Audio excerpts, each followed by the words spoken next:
Inside box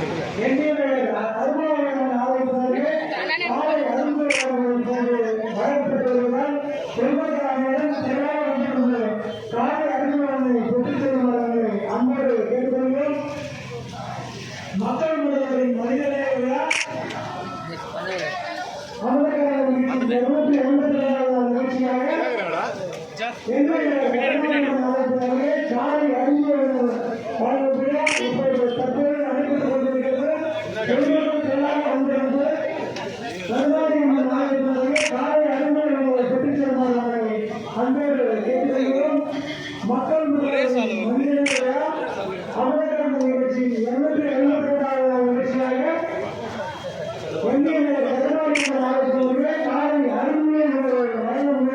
இப்போது மிகவும் சிறப்பான முறை நடைபெற்றுக் கொண்டிருக்கிறது.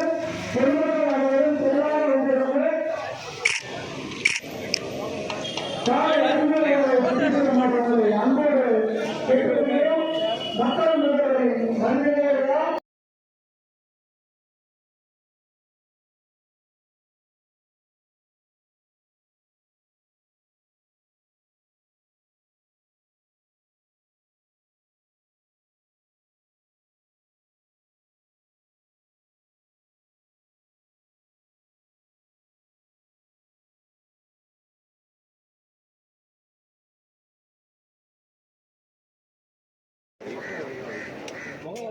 மழை வெள்ளத்தால் ஏற்படுகிற பாதிப்புகளிலிருந்து நிவாரணம்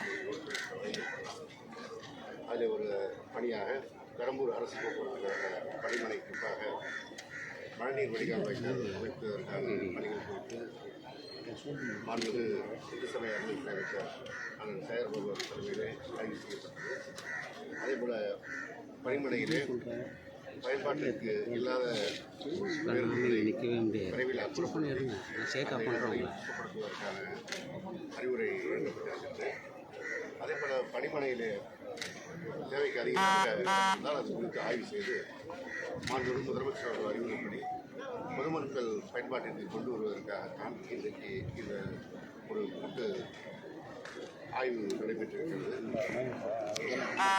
அமைச்சர் செயற்படுவது மாநகராட்சி மேயர், நாடாளுமன்ற உறுப்பினர், மாநகராட்சி ஆணையர், போக்குவரத்துறை அலுவலர்கள், வருவாய்த்துறை அலுவலர்கள் எல்லோரும் இணைந்து இந்த ஆய்வு மேற்கொள்ளப்பட்டிருக்கிறது.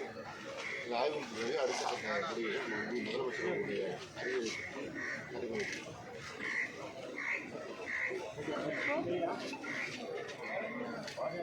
கொஞ்சம் பின்னாடி வந்துடுறேன்.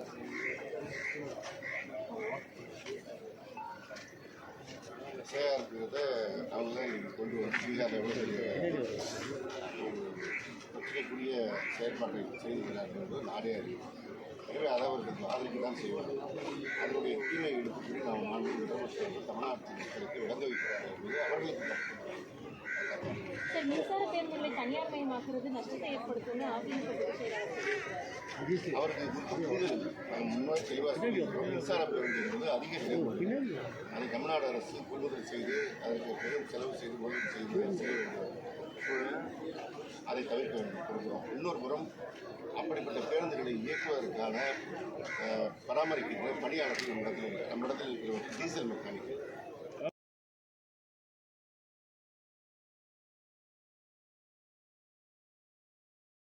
இதன் மூலம் இயக்குவதற்கு டெண்டர் விடப்பட்டு வெளிப்படையான முறையில் வழங்கப்பட்டு நடவடிக்கை எடுக்கப்பட்டது. அவர் அரசியல்காரனால் பேசுகிறார். போக்குவரத்து ஊழியர்களோட பணப்பலன்கள் கொடுக்கிறது பொங்கலுக்குள்ள 2 தவணையாக கொடுக்கிறது முடியுமோ அதுக்கான கைவிரல் இப்போ சமீபத்தில் ஒரு 20 நாட்களுக்கு முன்பாக 1300 கோடி ஓய்வு பெற்ற பணியில் இறந்து போன பணியாளர்களுடைய குடும்பத்திற்கு பணப்பணம் வழங்கப்பட்டது. மீதம் இருக்கிற தொகை விரைவிலே ஒரு தவணை வழங்கப்படுகிறது. அடுத்த தவணை பொங்கலுக்கான நடவடிக்கை. இப்போ தாவேக தலைவர் வந்து பாதிக்கப்பட்டவர்கள் நேரடியாக இங்கே வந்து பார்த்ததை எப்படி பார்க்குறோம்? ராமச்சந்திரன் பின்னாடி ராமச்சந்திரன்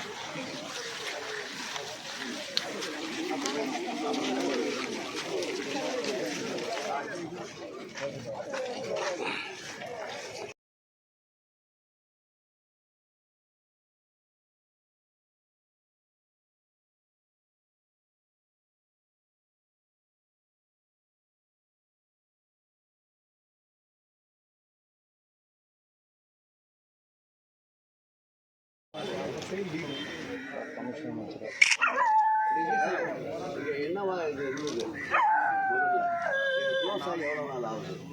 இந்த டீட்டெயிலாம் வாங்கி ஒரு சின்ன நோட்டு மாதிரி இருக்குது.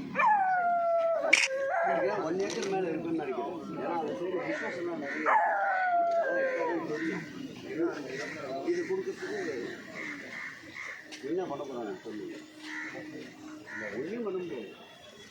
அவன் வந்து உற்பத்தியெல்லாம் இன்றைக்கி எவ்வளோ நாள் ஒன்றே வேலையாக இருக்குது. இப்போ அதே தானே வேலையை சொல்லியே பார்த்தாங்க. குறைஞ்சபட்சம் 650 +9 ஒரு 2 ஏரியா வச்சுருக்காங்க. நம்ம வந்து ஒரு 1700 வீடு கட்டோம் வந்து எதுவும் அது இல்லாமல் பெனிஃபிஷியராக வந்துருக்கோம். அது ஒரு வீட்டில் சொல்லியிருக்கோம். எந்தெந்த டிபார்ட்மெண்ட்டில் ஹேண்டில் வச்சுருக்கோம். அதில் நம்ம எடுக்கணும்ல வீடெல்லாம் அதெல்லாம் இது பிடபிள்யூ ஐஏஎஸ்ஸு அதுக்கு ஒரு மீட்டிங் போடுறோம். நாளைக்கு யாரும் ஆடிட் சரிம்மா. நம்ம இதை பார்த்துங்க. நான் ஒரு யாதவ் சார் வர சொல்லி ஒரு நாள் இன்ஸ்பெக்ஷன் பார்ப்பேன். அப்போ தான் அவருக்கு இங்கே என்னென்னு புரியுது. சும்மா தான் பண்ண போகிறேன். இதை ஃபுல்லாக வீடியோ பண்ண சொல்லியிருக்கேன். இந்த வீடியோ ரெக்கார்டு வச்சு அனுப்பிச்சி விட்டோம். சிஎஸ்ஆர்எம்ல ஒரு அடுத்த working days next week working டேஸில் ஒரு நாள் மீட்டிங். அதுதான் நம்ம ரெடி. நான் ஹேபிடேட் பாடின்னு சொல்லி சர்வே பண்ணி எவ்வளோ வீடு வரும், என்ன க்ளீனாக அமௌண்ட் எவ்வளோ வரும், டிரான்ஸ்போர்ட்டு சேர்த்து ஒரு மீட்டிங் வேறு இல்லை. போனோம்னாப்பா நீ பொறுப்புங்க. ஓகே.